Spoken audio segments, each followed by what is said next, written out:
전국을 물들인 촛불은 부정부패로 얼룩진 박근혜 정부를 사실상 탄핵했습니다.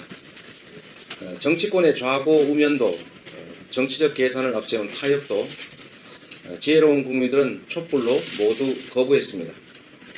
국민들의 거센 힘을 바탕으로 출범한 지 63일을 맞은 특검은 역시 국민들을 실망시키지 않았습니다. 지금껏 단 한 번도 이루어지지 않은 삼성재벌의 총수 이재용을 구속시켜서 법 앞에 만인이 평등하다는 것을 보여주었습니다.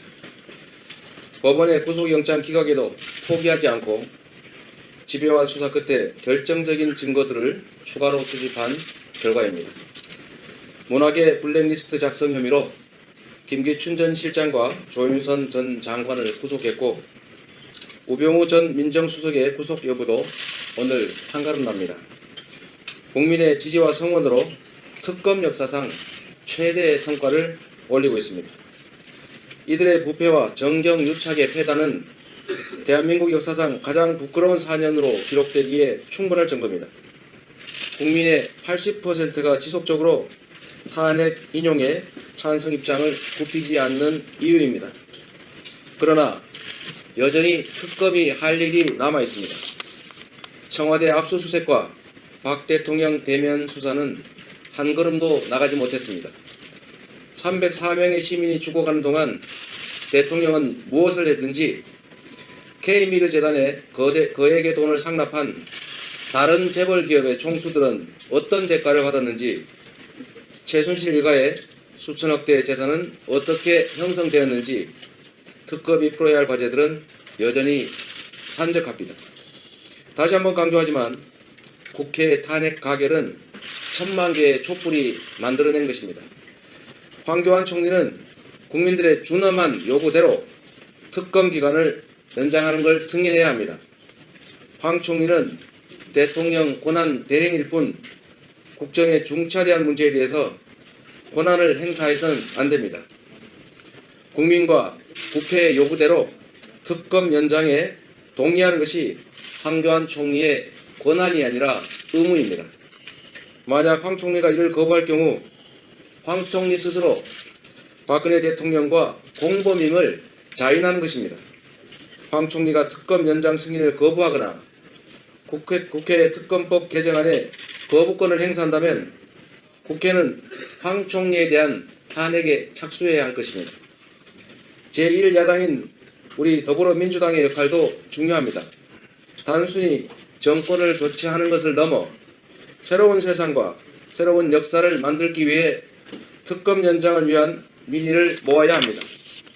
국민들은 간절히 원하고 있습니다. 지금이야말로 적폐를 청산하고 이토록 부끄러운 역사가 다시는 반복되지 않도록 바로 그 새로운 역사를 만드는 길에 총력을 다해야 할 것입니다. 감사합니다. 네, 질의응답은 밖에서 혹시 질문 있으면 하시겠습니다. 네, 감사합니다. 감사합니다. 안희정 지사가 잇따라 이제 우편형 발언을 계속하고 있는데요.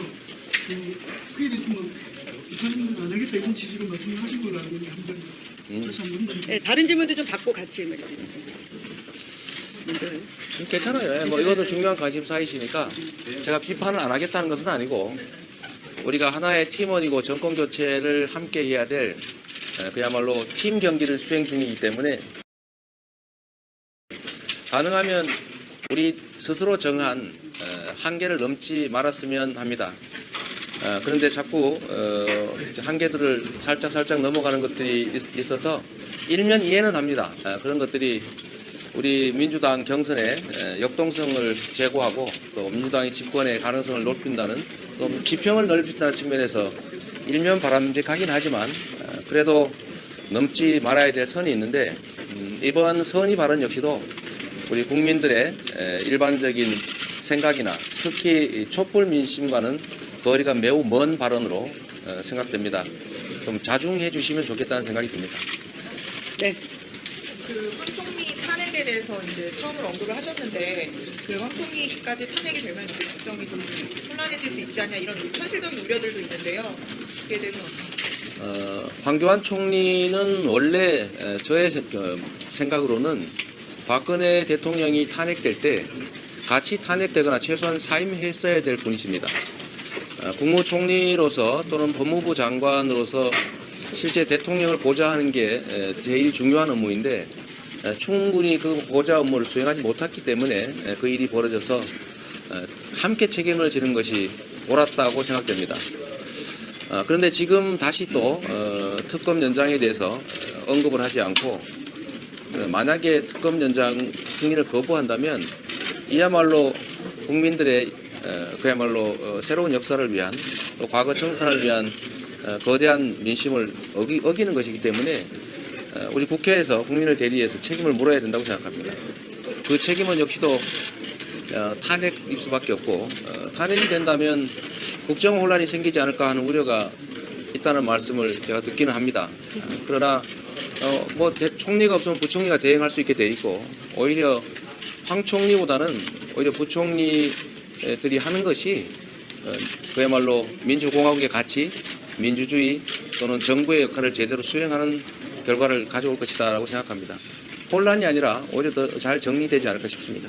근데 탄핵이라는 거는 그 법적으로 중대한 결격 사유가 있어야만이 그렇게 탄핵을 또 소추할 수도 있고 또 할 수 있다고 알고 있는데 황 총리가 그걸 거부하는 게 법적인 결격 사유는 아니지 않나요? 헌법 위반이라고 하는 것은 헌법에 정한 의무를 제대로 이행하지 못했을 때 그리고 형법 위반이 아닌 경우도 성립한다고 보는데 국무총리의 업무 또 그다음 법무부 장관의 업무가 대통령을 보좌하는 데 있습니다. 대통령을 제대로 보좌하지 못했기 때문에 헌법상의 의무를 다하지 못한 것이라고 충분히 볼 수 있습니다.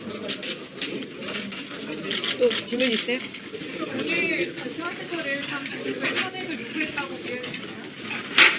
네, 아니 아직은 뭐 승인 거부를 결정한 건 아니니까 제가 단정적으로 어느 상황을 가정해서 말씀드리기는 어렵지만 만약에 승인을 거부하거나 또 심지어 우리 국회가 연장안 입법안을 통과했는데도 거부하거나 이런다면 그 역시 저는 새로운 탄핵 사유에 추가될 수 있다라고 생각합니다.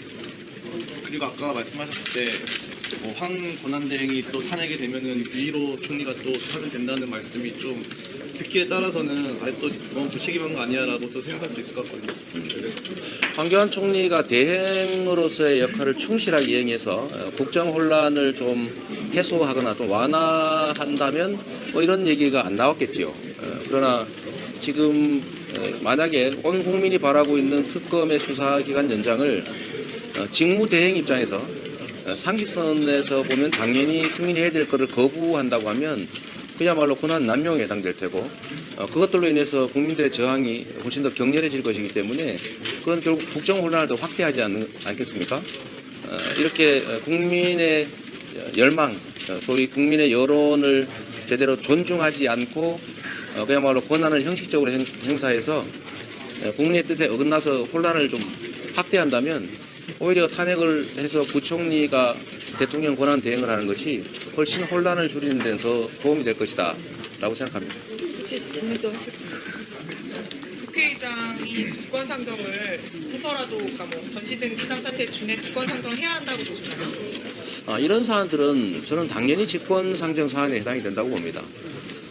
이게 법과 제도라고 하는 것이 민주공화국을 떠받치기 위한 하나의 수단이고 장치인데 만약에 이런 형식적 장치를 이유로 국민의 민의가 제대로 대변되지 못한다면 그야말로 주객전도다라고 볼 수밖에 없습니다. 우리가 아는 것처럼 테러 방지법도 뭐 국회의 직권상정에서 통과시켰는데 테러 방지법을 만드는 것보다 저는 이번에 특검 수사하는 것 또는 세월호 특검법 통과시키는 것 이런 것들이 훨씬 더 긴급한 필요성이 있다고 판단됩니다.